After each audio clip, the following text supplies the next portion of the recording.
Good morning students, how are you. शुरू करते हैं आज का लेक्चर, जिसका नाम है, आज नया टॉपिक है इंडेक्स नंबर। तो पहला ये क्लास है, इसलिए हम लोग सबसे पहले थोड़ी बहुत बात करने वाले हैं इंडेक्स नंबर के बारे में, इसकी ज़रूरत के बारे में, कि हमारी लाइफ में इसका क्या यूज़ है। हम काम जब करते हैं तो इंडेक्स नंबर का किस तरह से यूज़ करते हैं, ये सारी बातें हम लोग अभी करने वाले हैं। सबसे पहले तो ये जान लीजिए कि ये इंडेक्स नंबर होता क्या है।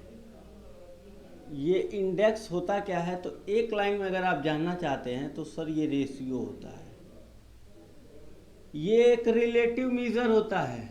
ये क्या है? रिलेटिव मीज़र है। सर रिलेटिव मीज़र तो आप पहले चैप्टर से बोलते आ रहे हैं, तो क्या हुआ, लास्ट तक चल रहा है। रिलेटिव मीज़र है, मीज़र है। काम क्या करता है? कंपैरिजन करता है। जब रेशियो है तो सारे गुण होंगे इसको, रेशियो को। कंपैरिजन क्यों करता है? साइज को कंसीडर करने के लिए। साइज को कंसीडर करने का मतलब क्या? जो पहले चैप्टर में बताए थे वही वाला। हाँ, वही वाला पहले चैप्टर में क्या बताए थे। साइज को कंसीडर करता है, कंपैरिजन करता है, ये सारा काम है। रिलेटिव मीज़र है, रेशियो है। ये हो गए मैथमेटिकल टर्म में इसके एक्सप्लेनेशन। ये वर्ड्स जो हैं, ये मेन वर्ड्स हैं जो इसको एक्सप्लेन करते हैं कि ये एक रेशियो होता है। तो रेशियो करता क्या है? रिलेटिव मीज़र है सर, तुलनात्मक अध्ययन करता है, कंपैरिजन करता है। साइज को कंसीडर करता है। साइज को कंसीडर करने का मैंने कई बार आपसे बोला है कि सर मैं यहाँ 10 किलोमीटर की यात्रा कर चुका हूँ, तो और एक आदमी बोल रहा है सर मैं 2 किलोमीटर की यात्रा कर चुका हूँ, ये बताइए। आप कहेंगे ये जो है ज़्यादा चला है और ये कम चला है। मैंने कहा इसको तो 2 किलोमीटर ही जाना था अपने घर स्कूल से, पूरा कर चुका है, इसका 100% काम हो चुका है। इनको चलना था 100 किलोमीटर और ये चले 10 किलोमीटर, ये काम पूरा कर लिए क्या अपना? 1/10 अभी किए हैं। इनकी साइज अभी काफ़ी छोटी है, इनका जो डेस्टिनेशन था उसमें से सिर्फ ये 1/10 अचीव किए हैं और ये अपना काम कंप्लीट कर चुके हैं। समझ में आ रही बात? साइज, इनका साइज कंप्लीट है, इनका साइज बड़ा है। ये 100% में है और ये 10% में है। साइज हो गई, कंसीडर हो गई साइज। किसकी साइज बड़ी है? इनकी साइज बड़ी है। तो अगर हमें साइज जाना कितना परसेंट काम आप कर लिए, तो ये 100%, ये 10% पता कैसे चला? जब तक कंपैरिजन नहीं हुआ टोटल से कि टोटल इनका कितना था, टोटल इनका कितना था, तब तक आप कोई डिसीजन नहीं ले पाते हैं। इसलिए सर हमें एब्सोल्यूट मीज़र और उसके साथ साथ रिलेटिव मीज़र के बारे में जानना जरूरी होता है। इस तरह से हमारे जितने भी स्टैट्स में चैप्टर थे वो इन दो बातों का हर चैप्टर में अध्ययन कर रहे थे, सबके बारे में बता रहे थे कि ये किस तरह के मीज़र हैं, ये काम क्या कर रहे हैं, ये एब्सोल्यूट है तो इनका रिलेटिव क्या होगा, ये सारी बातें हुई थी। तो इतनी तो बात आपको अब समझ में आ गई होगी। अगर शुरू से आप पढ़ते हुए आ रहे हैं पहले चैप्टर से, तो ये तो आप देखते ही समझ गए होंगे कि सर ये क्या लिखे हैं। और रेशियो अगर है, रेशियो है तो सेम यूनिट में होना चाहिए, सेम काइंड का होना चाहिए, सेम काइंड। और सर एक और बात होनी चाहिए, सेम यूनिट में होना चाहिए। ये सब रेशियो की प्रॉपर्टीज़ है, ये रेशियो चैप्टर में आप पढ़े थे। तो सेम यूनिट का, सेम काइंड का होना चाहिए, रिलेटिव मीज़र होना चाहिए। मी थोड़ा दूर हो गया है इसलिए मैंने गलत स्पेलिंग लिख दी थी।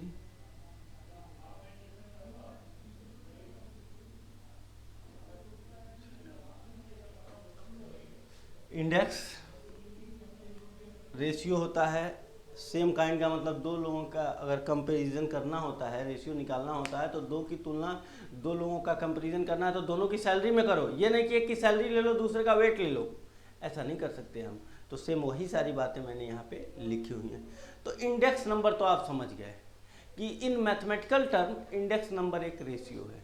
सारी रेशियो की प्रॉपर्टी ये फॉलो करता है। ये यूनिट फ्री होता है। ये क्या होता है? ये सर यूनिट फ्री होता है। ये क्या होता है? यूनिट फ्री होगा, इंडिपेंडेंट ऑफ यूनिट होगा। क्या लिखेंगे आप? Independent of unit. क्यों ये यूनिट से फ्री होगा सर? सर कंपैरिजन में यहाँ kilometre, 2 kilometre divide by 10 kilometre, kilometre से किलोमीटर कैंसिल, 2/10 यूनिट नहीं होता है इसमें, इसलिए यूनिट फ्री। ये सब तो रेशियो रिलेटिव इधर की यही तो प्रॉपर्टी होती है, यानी यहाँ भी ये फॉलो कर रहा है ये। तो इतनी बातें हो गई इंडेक्स नंबर की।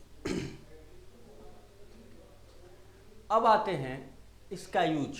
सर इंडेक्स निकालने का कितना तरीका है? निकालने का बहुत सारा तरीका है। बहुत सारे लोग हैं इस समाज में, सोसाइटी में, और बहुत सारी ज़रूरतें हैं, तो हर आदमी अपनी ज़रूरत के अकॉर्डिंग इंडेक्स बनाता है। ठीक है, वो अलग अलग इंडेक्स हमें पढ़ने हैं। ये इंडेक्स की ज़रूरत कहाँ से आई?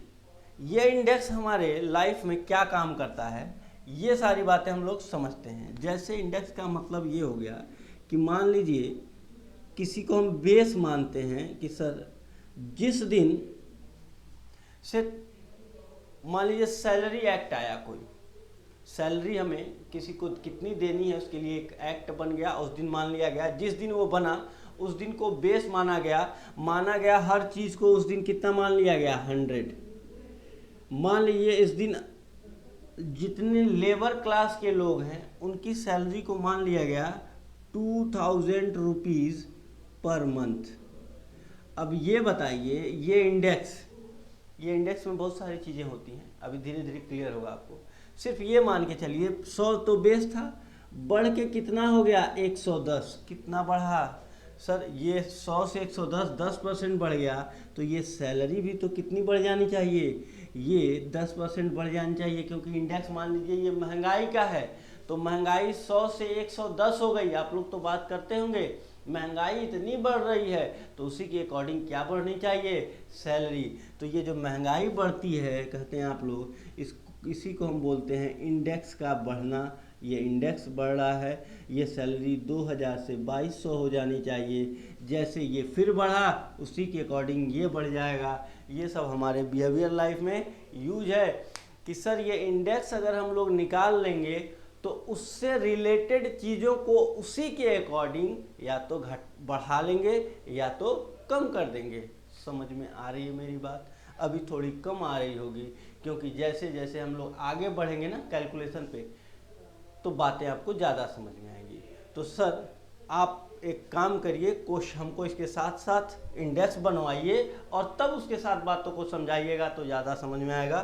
ठीक है, तो हम आपको उसी के साथ जैसे जैसे इंडेक्स नंबर को आगे बढ़ाते जाएंगे उसके साथ उसका यूज भी बताते जाएंगे। तो इंडेक्स मेरे ख्याल से आप समझ गए हैं, ये फिगर बना लिए होंगे, ये लिख लिए होंगे। आगे बढ़ते हैं। नॉर्मली जो इंडेक्स हम पढ़ते हैं, जो हमारे लाइफ में यूज होना है, वो 3 तरह का होता है। इंडेक्स 3 चीज़ों का निकाला जाता है। किसका किसका देखिएगा ध्यान से।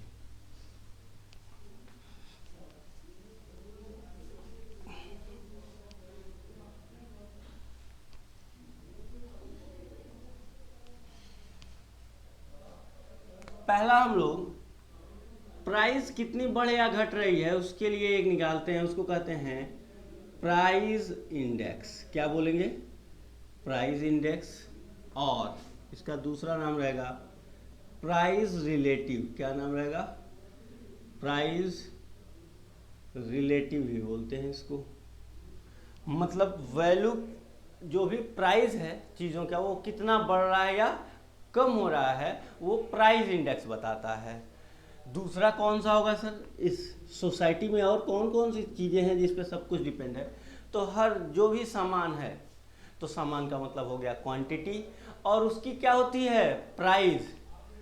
तो क्वांटिटी इंडेक्स भी हमें पढ़ना है, क्वांटिटी इंडेक्स। और तीसरा पढ़ेंगे आप लोग, इन दोनों को मिला देते हैं तो वैल्यू बनती है। हम बहुत पूछेंगे बताइए इस मार्कर की वैल्यू कितनी है। तो आप कहेंगे कितने मार्कर हैं सर? 2। एक की प्राइस है 20 रुपीज़, दोनों की वैल्यू कितनी हो गई? 40 रुपीज़। हम आपको इसकी वैल्यू देंगे 30। ऐसे ही तो बात करते हैं आप लोग, यानी दोनों की वैल्यू कैसे बता पा रहे हैं आप लोग? प्राइस का जब क्वांटिटी से मल्टीप्लाई कर दिया जाता है तो हमें वैल्यू मिल जाती है। तो इसी तरह हम इस चैप्टर में क्या निकालेंगे? वैल्यू इंडेक्स निकालेंगे, और उसका नाम भी क्या रहेगा? Value index. कोई दिक्कत आपको नहीं? पूरे इस चैप्टर में हमें ये 3 ही बातें पढ़नी है। समझ में आ गई बात आपको? तो जैसे जैसे प्राइस इंडेक्स बनता है, प्राइस इंडेक्स में P होता है और क्वांटिटी इंडेक्स में Q होता है, और जिसका भी आप प्राइस इंडेक्स निकाल लेंगे और क्वांटिटी इंडेक्स निकाल लेंगे, दोनों को मल्टीप्लाई कर दीजिएगा, वैल्यू इंडेक्स निकल जाएगा। तो सबसे पहले तो लिखिए इसे, क्या बोलेंगे आप? इसे बोलेंगे आप P1 upon P0। P1 upon P0 का मतलब, और इनटू 100 से मल्टीप्लाई करते हैं, मतलब परसेंटेज में इसको आपने एक्सप्रेस कर दिया।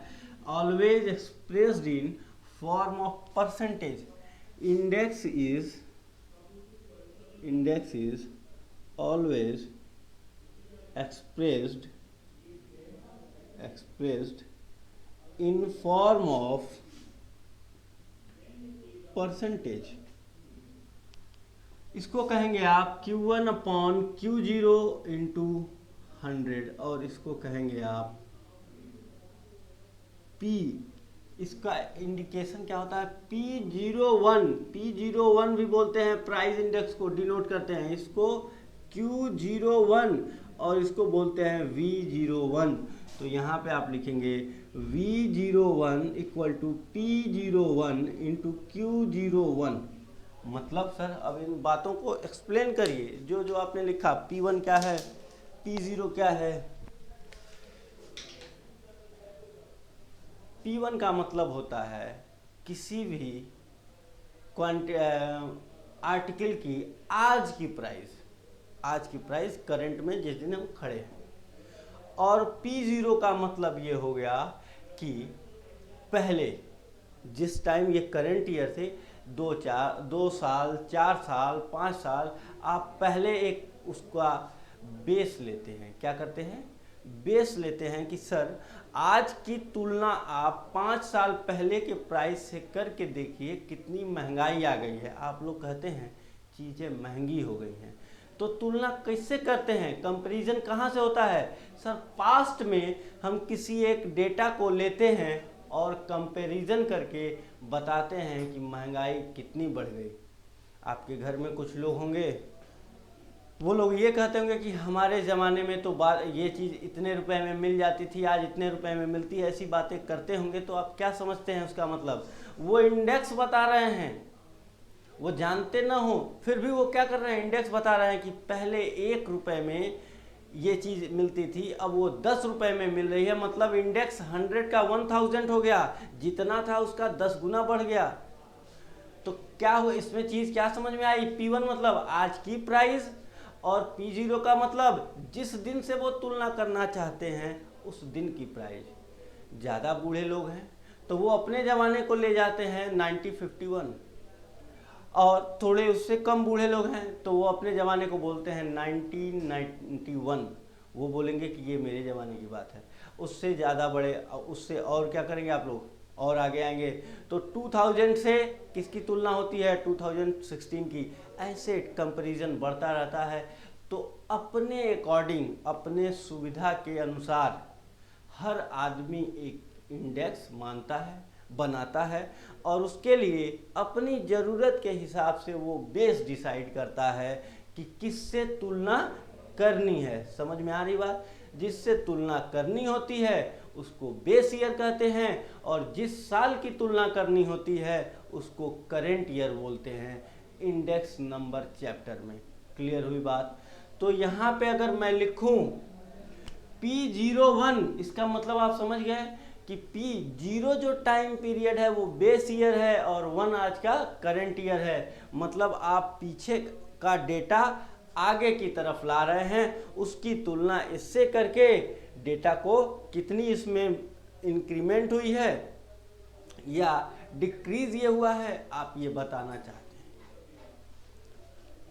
इसी तरह Q01 पढ़ के आप ये बता सकते हैं कि सर क्वांटिटी को हम किसी बेस से जो पहले का पीरियड था आज के पीरियड से कंपैरिजन कर रहे हैं। V01 का मतलब क्या हो गया कि V01 का मतलब हो गया वैल्यू इंडेक्स आप निकाल रहे हैं पास्ट डेटा से, फ्यूचर में किसी डेटा को या करंट का डेटा को लिए हैं और पास्ट डेटा से कंपैरिजन कर रहे हैं। सर ऐसे लिख दे तो P10 मतलब सर हम कंपैरिजन आज के डेटा से पुराने डेटा का कर रहे हैं, मतलब ये हो जाएगा P0/P1 × 100। समझ में आई बात? मतलब अब सर उल्टा चलना शुरू कर दिए हम, आज की तुलना में कर रहे हैं पहले कुछ। दो तरह से ना इसी बात को बोला जा सकता है। इधर खड़े होके बोलेंगे आप कहेंगे महंगाई कितनी बढ़ गई, ये चीज़ कितनी ज़्यादा बढ़ गई। इधर से खड़ा होके बोलेंगे तो आप कहेंगे ये देखिए पहले चीज़ें कितनी सस्ती थी। तो बस ये लिखने का बोलने का तरीका बदल गया कि यहाँ से लोग खड़े होके